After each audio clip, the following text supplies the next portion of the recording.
সন্ধ্যা হচ্ছে ব্রহ্মার মেয়ে। মদনের বাণী জর্জরিত হয়ে ব্রহ্মা নিজের মেয়ের দিকে খারাপ চোখে তাকিয়েছিল। তখন মেয়ে হয়ে অভিশাপ দিয়েছিল, শোনো বেদা, তুমি হলে সৃষ্টিকর্তা ব্রহ্মা, বেদার্গ ব্রহ্মা, চতুর্মুখী ব্রহ্মা। তুমি ব্রহ্মা হয়ে নিজের মেয়েকে কলঙ্কিত করলে, জগতের কাছে নিচু করলে। তোমার এই জবর চিত্তের কাজের জন্য তোমায় যবনের ঘরে জন্মাতে হবে, নাম হবে হরিদাস। আর ওই গরু চরিত্র তো দাপর যুগের কাহিনী, আমি সত্য যুগের কথা বলছি। ব্রহ্মার 4টি মাথা নয়, ব্রহ্মার 5টি মাথা। একটি মাথা কেটে মেয়ের হাতে দিয়ে বলছে, শোন মা, আমি তোকে অপবিত্র করেছি, পবিত্র করব। আমার এই মাথা দিয়ে হবে প্রদীপ। যে জিহ্বা দিয়ে আমি তোকে কটু কথা বলেছি, সেই জিহ্বা দিয়ে হবে প্রদীপের সলতে। আমার মাথার মজ্জা দিয়ে হবে প্রদীপের তেল। সারা বিশ্বে 8টি কালের মধ্যে একটি কাল তোর নামে লেখা হবে, সেটি হবে সন্ধ্যাকাল। সারা বিশ্বের নরনারী আমার মস্ত প্রদীপকে হাতে নিয়ে ওই তুলসী তলায় গিয়ে শঙ্খধ্বনি উলুধ্বনি করে তোকে পবিত্র করে তুলবে। তাই আজ শিলাবতী মা আমার সন্ধ্যা প্রদীপ হাতে নিয়ে তুলসী তলায় যাচ্ছে আর গুনগুন করে গাইছে, সাঁঝের বেলায় তুলসী তলায় প্রদীপ লই হাতে, শিলাবতী মনে মনে স্বামী ছবি আঁকে। সাঁঝের বেলায় তুলসী তলায় প্রদীপ লই হাতে,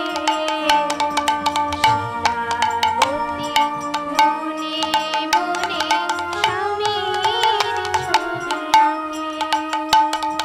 সাঁঝের বেলায় তুলসী তলায় প্রদীপ লই হাতে, শিলাবতী মনে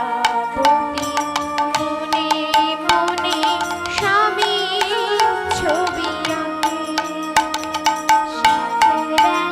সাঁঝের বেলায় তুলসী তলায় প্রদীপ লই হাতে, শিলাবতী মনে মনে স্বামীর ছবি। এইভাবে সন্ধ্যা প্রদীপ হাতে নিয়ে তুলসী তলায় যেতে যেতে অকস্মাৎ ভাবে সন্ধ্যা প্রদীপটা মাটিতে পড়ে গেল। কি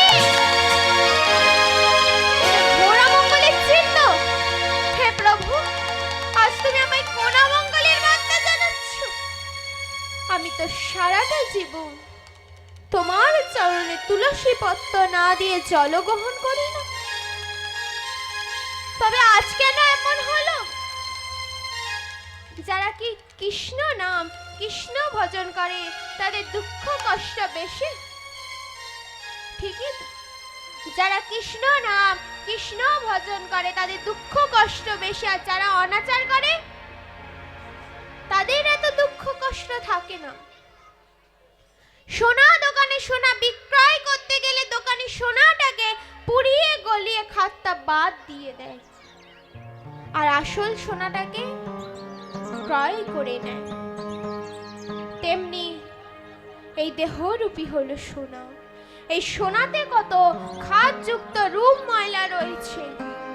এই রূপ ময়লাগুলোকেই তো দূর করার জন্য ভগবান আমাদের দুঃখ কষ্ট দেয়। যে করে আমার আশ আমি করি তার 6 পুত্র নাশ, তবুও সে যদি না ছাড়ে আমার পাশ, আমি দিই তার বনবাস। তবুও সে যদি না ছাড়ে আমার আশ, আমি হই তখন তার দাসের অনুদাস। যে করে আমার আশ আমি করি তার 6 পুত্র নাশ। হে প্রভু, তোমার নাম করলে, তোমার ভজন করলে যদি 6 পুত্রকে বিনাশ করতে হয়, তোমার নাম করবে কে শুনি? এই 6 পুত্র হলো কাম, ক্রোধ, লোভ, মোহ, মদ, মাৎসর্য। এই 6 পুত্রকে ভগবান বিনাশ করে।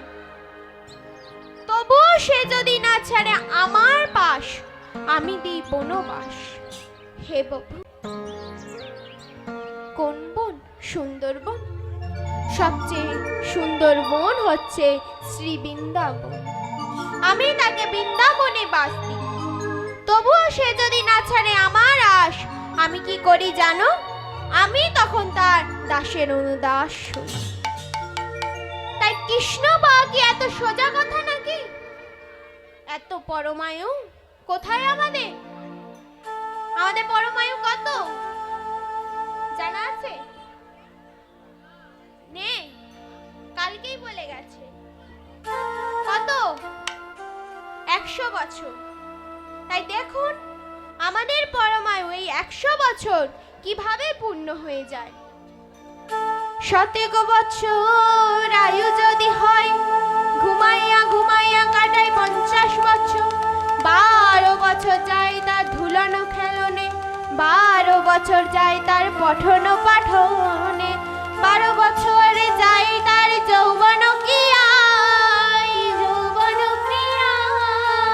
12 বছর যায় তার বার্ধক্য দশায়, বার্ধক্য দশায়। তার মধ্যে ভাড়াবিরা কত আছে তাই, কত আছে তাই।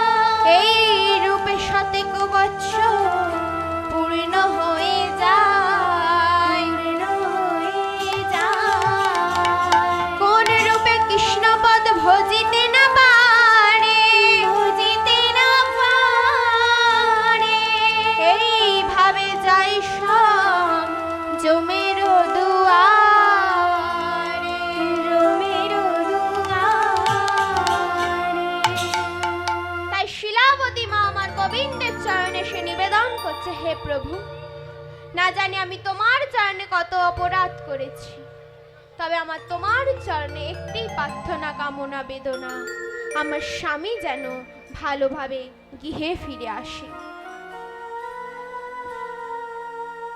এদিকে পাড়ার প্রতিবেশীরা আমার দরজায় এসে ডাকছে, শিলাবতী, শিলাবতী দরজা খোলো, শিলাবতী দরজা খোলো। শিলাবতী মা আমার দ্রুত গতি গিয়ে দরজা খুলেছে। দরজা খুলেছে, দরজা খোলা মাত্রই পাড়ার প্রতিবেশীরা আমার স্বামীর মৃতদেহটা এনে রেখে বলছে, শোনো শিলাবতী, 7 দিনের গয়া যুদ্ধে তোমার স্বামী তোমায় ছেড়ে চিরদিনের জন্য বিদায় নিয়েছে। না, না, না, না, বলো না,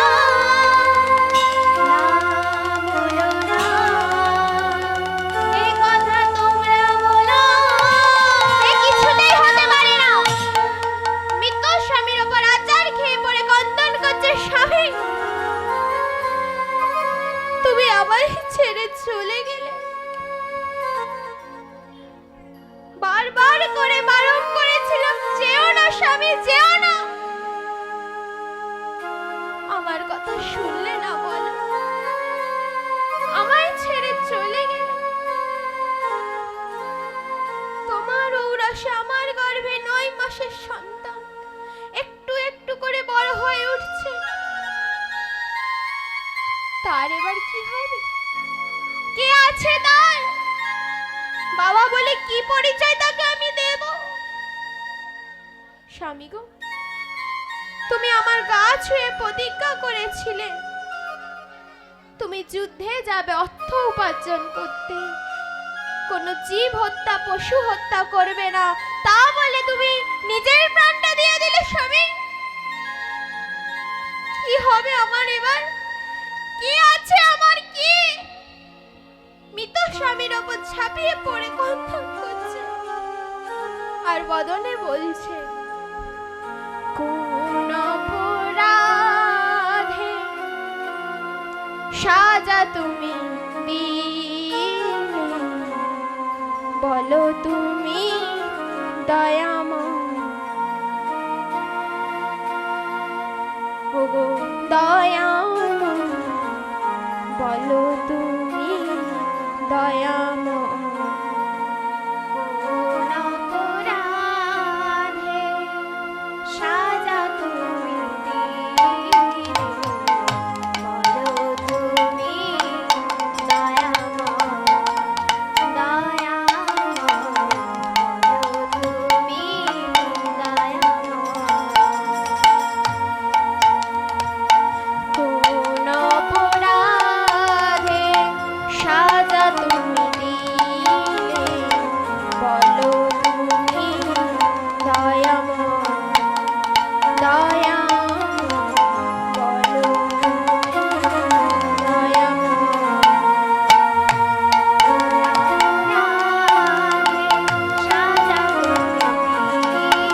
শিলাবতী, যার কেউ নেই তার তো স্বয়ং ভগবান আছে, তিনি থাকতে তোমার চিন্তা কিসে?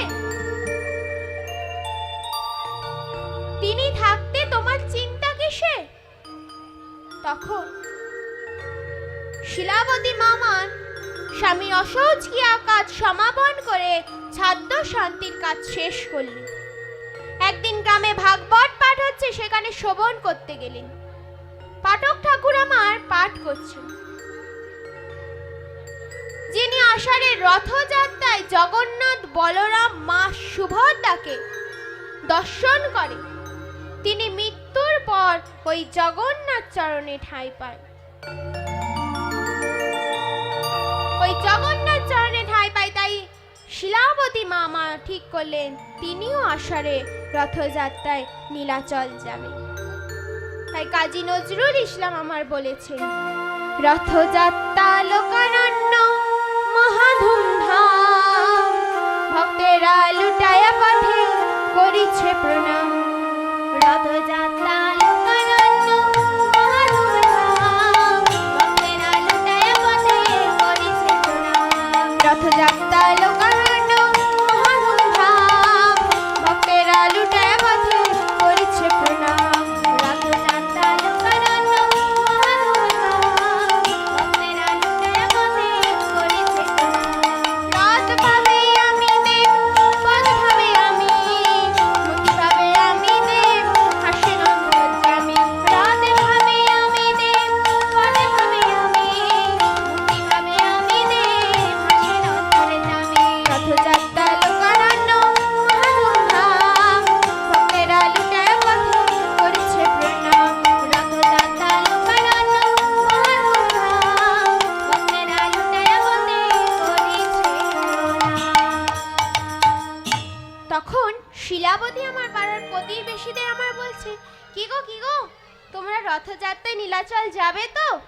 জগন্নাথ দর্শন করবে তো? রথ দেখবে তো? তখন পাড়ার প্রতিবেশীরা আমার বলছে, হ্যাঁ আমরা নীলাচলে যাব তো, জগন্নাথ দর্শন করব তো। তখন শিলাবতী মামার বলছে, কি মজা, তোমরা আমায় সঙ্গে নিয়ে চলো, আমায় সঙ্গে নিয়ে চলো, আমায় সঙ্গে নিয়ে চলো, আমায় সঙ্গে নিয়ে চলো, জগন্নাথ দর্শন করব, আমায় সঙ্গে নিয়ে চলো, হরি নামে খেলা খেলবো, আমায় সঙ্গে নিয়ে চলো। তখন পাড়ার প্রতিবেশীরা আমার বলছে, না তোমাকে কেউ আবার সঙ্গে নেয় নাকি এমন অবস্থায়? যদি পথের মধ্যে কোনো অঘটন ঘটে, তখন তোমারও আর জগন্নাথ দর্শন হবে না, আমাদেরও আর জগন্নাথ দর্শন হবে না। তখন শিলাবতী মা আমার বলছে, ও দিদি গো, তোমার হাতে ধরি, তোমার পায়ে পড়ি, তোমরা আমার সঙ্গে নিয়ে চলো না। বেশ, নিয়ে যেতে পারি, তাহলে পথের মধ্যে যদি কোনো অঘটন ঘটে, তখন তুমি তোমার পড়ে থাকবে, আমরা আমাদের চলে যাব। মনে রাখবেন, সুখের দিনে অনেক বন্ধু মেলে, কিন্তু দুঃখের দিনে বন্ধু মেলা বড় দায়। যে দুঃখের দিনে পাশে এসে দাঁড়ায়, সেই হচ্ছে আসল প্রকৃত বন্ধু। তাই সকলে মিলে চলেছে কোথায়? নীলাচলে। তাই চলুন আজ আমরা নীলাচলে যাব। যাবেন তো? কারা কারা যাবেন দেখি হাত তুলুন। আচ্ছা ক্যামেরা দাদা ভাই, আমাকে একা তুললে হবে না, একবার মায়েদের দিকে ঘোরান তো, দেখবো কারা কারা যাবে, আমি পরে দেখবো। সবাই যাবেন তো? পিছনের মায়েরা যাবে না। যাবেন পিছনের মায়েরা? তুমি যাবে তো? ঠিক আছে, নিয়ে যাব। যাবেন তো পিছনের মায়েরা? এদিকের মায়েরা যাবেন? দেখি হাত তুলে থাকতে হবে। বাবারা যাবেন না? বাবারা হাত উঠছে না, হাত উঠছে না বাবা, হাত এর বেশি আর উঠছে না। আর পিছনের বাবারা যাবেন তো? কমিটির বাবারা যারা চেয়ারে বসে আছে যাবেন তো? হাত তুলে বলতে হবে।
এইভাবে পথে যেতে যেতে শিলাবতী মামা অজ্ঞান হয়ে মাটিতে পড়ে গেলেন।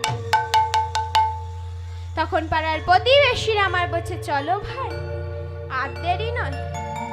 এইভাবে শিলাবতীকে একা রেখে সকলে যে যার চলে গেলেন।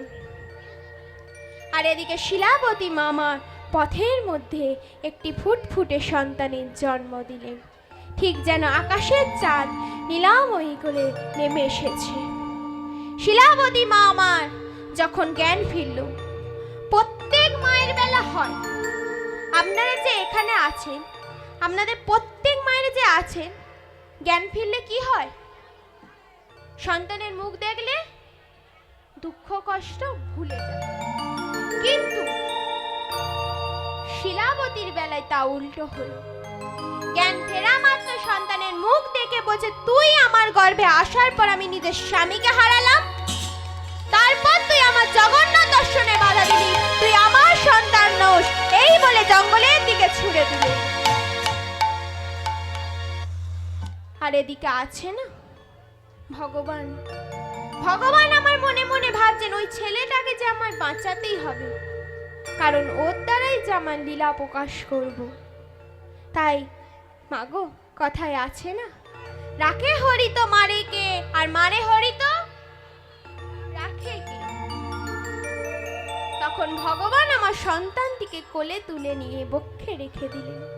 আর এদিকে জগন্নাথ দেখছে মা আমার কাছে আসার জন্য সকল কিছুই ত্যাগ করেছে, তাই মাকে যে আমার কাছে আনতেই হবে। তাই ছোট্ট ছেলের বেশ ধারণ করে মায়ের কাছে এসে বলছে, মা জগন্নাথ দর্শন করবে না, রথ দেখবে না? মায়ের হাতটি ধরে বলছে, দেখো মা দেখো, রথের উপরে শ্রী জগন্নাথ। মা আমার জগন্নাথ দর্শন করতে করতে ছেলের হাতটা ছেড়ে দিয়েছে। কিছুক্ষণ পর ডাকছে, খোকা, এ খোকা, এত ভিড়ের মাঝে তুই কোথায় গেলি? খোকা কোথায় গেল মা? ছিল মায়ের হাত ধরে, সেই তো গেল রথের পরে, ছিল মায়ের হাত ধরে, সেই তো গেল রথের পরে, ছিল মায়ের হাত ধরে, সেই তো গেল রথের পরে, ছিল মায়ের হাত ধরে, সেই তো গেল রথের পরে। আর তখন দেখিতে না পাই, আর তখন দেখিতে না পাই, আর তখন দেখিতে না পাই, আর তখন দেখিতে না পাই। জয় জগন্নাথ নাম হলো, জয় জগন্নাথ নাম হলো, জয় জগন্নাথ নাম হলো, জয় জগন্নাথ নাম হলো। জগন্নাথ চরণে প্রাপ্তি পেল, জয় জগন্নাথ নাম হলো, জগন্নাথ চরণে প্রাপ্তি পেল, জয় জগন্নাথ নাম। আজি মুখে হরি হরি বলে, জয় জগন্নাথ মারকে হরি হরি বলে, জয় জগন্নাথ নাম হলো, মুখে হরি হরি বলে, জয় জগন্নাথ নাম হলো, জয় জগন্নাথ নাম হলো, জয় জগন্নাথ নাম হলো। এদিকে ভগবান দেখছে সন্তানটি কাঁদছে। আচ্ছা মা, সন্তান জন্মগ্রহণের পর মুখে কি দিতে হয়? নিম পাতা। নিম পাতা দিতে হয়? না না, নিম পাতাই দিতে হবে। মধু ঠিক জানেন তো? পিছনের মায়েরা কি দিতে হয়? কালমেঘ পাতা না নিম পাতা? কি দিতে হয়? মধু দিতে হয়। আর মধুতে যদি ভেজাল মেশানো থাকে তখন সেই ভেজাল মধুকে ছেলে দেখাবে আমাদের জাদু। তাই ওকে কোনো বাজারের কেনা ভেজাল মধু না, খাওয়াতে হলে আসল মধু খাওয়াতে হবে। তাই ভগবান আমার মধু চক্র সৃজন করলেন। মধু চক্র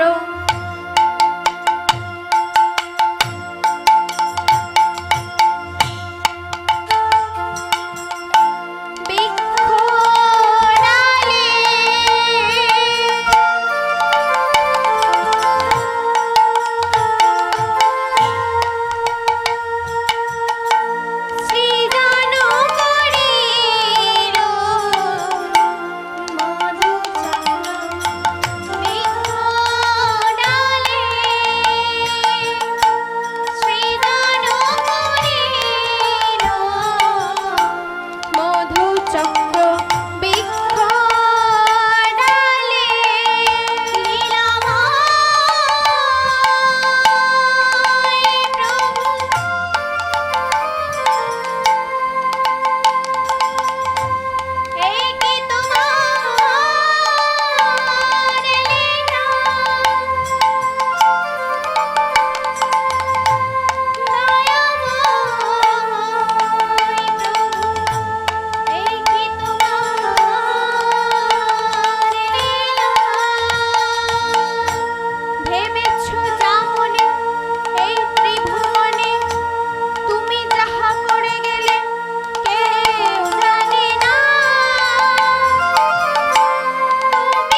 এবার বনের মধ্যে কত হিংস্র জন্তু পশু পাখি বসবাস করে।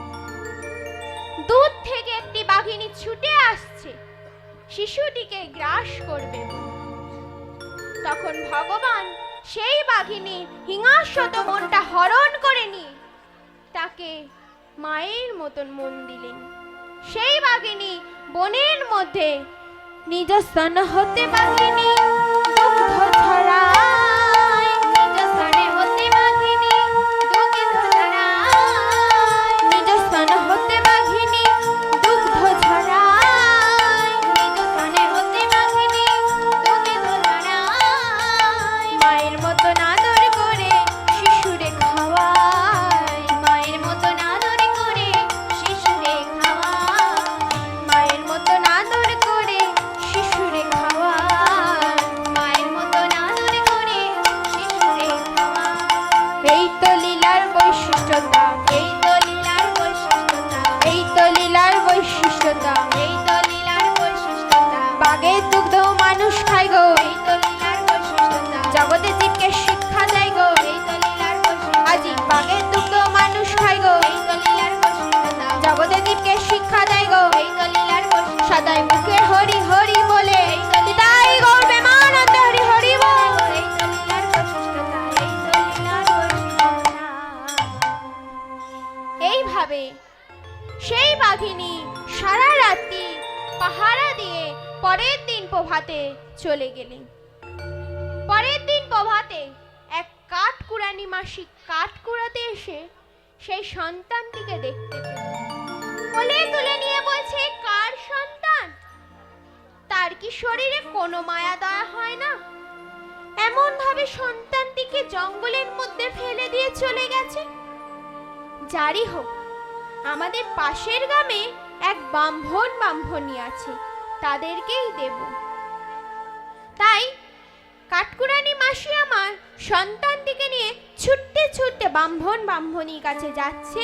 আর দেখে মনে হচ্ছে অনন্তর বাগধির মেয়ে অতি তাড়াতাড়ি, অনন্তর বাগধির মেয়ে অতি তাড়াতাড়ি, অনন্তর বাগধির মেয়ে অতি তাড়াতাড়ি, অনন্তর বাগধির মেয়ে অতি তাড়াতাড়ি।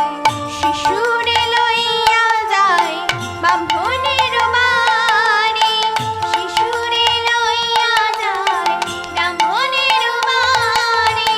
বাগধির মেয়ে বলে, ওগো শোনো ব্রাহ্মণ, বাগধির মেয়ে বলে, ওগো শোনো ব্রাহ্মণ, এই শিশুটিরে তুমি করো রক্ষণ, এই শিশুটিরে তুমি করো রক্ষণ। ব্রাহ্মণ, ও ব্রাহ্মণী, ঘরে আছো নাকি? ব্রাহ্মণ আর ব্রাহ্মণী দ্রুতগতি এসে বলছে, কি হয়েছে মাসি? এত চিৎকার করছো কেন? দেখো দেখো, কার সন্তান এনেছি দেখো। এ কার সন্তান মাসি? সে অনেক কথা, একদিন এসে আমি সব বলবো, কেমন? শোনো, আজ থেকে পরিচয় তোমাদের একে বড় করে তোলা। সেই কথা শুনিয়া ব্রাহ্মণ বালকে রাখিল, সেই কথা শুনিয়া ব্রাহ্মণ বালকে রাখিল, সেই কথা শুনিয়া ব্রাহ্মণ বালকে রাখিল, সেই কথা শুনিয়া ব্রাহ্মণ বালকে রাখিল। 7 মাস যেই শিশু বয়স্কম হইল, 7 মাসে শিশু বয়স্কম হইল, 7 মাস যেই শিশু বয়স্কম হইল, 7 মাসে শিশু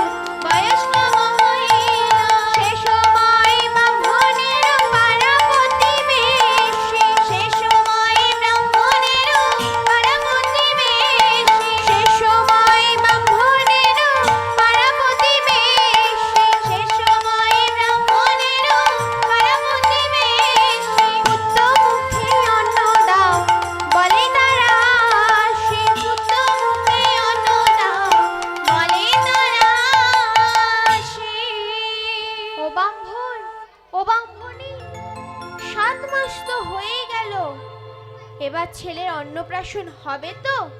কবে করবে আয়োজন, কবে করবে আয়োজন, কবে করবে আয়োজন, কবে করবে আয়োজন, তোমার ছেলের অন্নপ্রাশন কবে করবে আয়োজন, তোমার ছেলের অন্নপ্রাশন কবে করবে আয়োজন। অন্নপ্রাশনকে সন্ধি বিচ্ছেদ করলে কি হবে জানেন মায়েরা? অন্নযুক্ত প্রাশ ইজিক্যাল টু অন্নপ্রাশন। অন্ন মানে ভাত নয়, অন্ন মানে গ্রন্থে বলল পরম ব্রহ্মে আস্বাদনের পর যাহাটুকু অবশিষ্ট থাকে তাকে বলে প্রসাদ।